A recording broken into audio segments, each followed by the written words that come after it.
এবার চরমোনাই পীরের সঙ্গে সাক্ষাৎ করতে যাচ্ছেন বিএনপি মহাসচিব।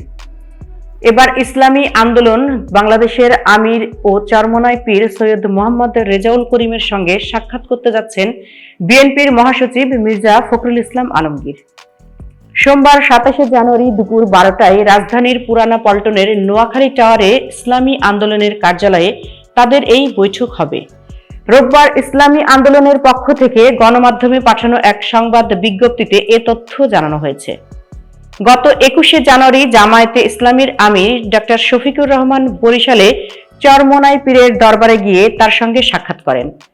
আদর্শিক বিভিন্ন বিষয়ে ভিন্ন মত থাকলেও ইসলামী এই দুই দলের শীর্ষ নেতাদের ওই সাক্ষাৎ বা বৈঠকের ঘটনা দেশের রাজনীতিতে কৌতূহলের সৃষ্টি করে। এমন এক প্রেক্ষাপটে বিএনপি মহাসচিব মির্জা ফখরুল ইসলাম আজ দেখা করতে যাচ্ছেন চরমোনাই পীর ও ইসলামী আন্দোলনের আমির সৈয়দ মোহাম্মদ রেজাউল করিমের সঙ্গে। এতক্ষণ বার্তা বৈঠকের সঙ্গে থাকার জন্য ধন্যবাদ। নতুন নতুন তথ্য ও সংবাদ পেতে বার্তা বৈঠকের ইউটিউব চ্যানেল ও ফেসবুক পেজের সাথেই থাকুন।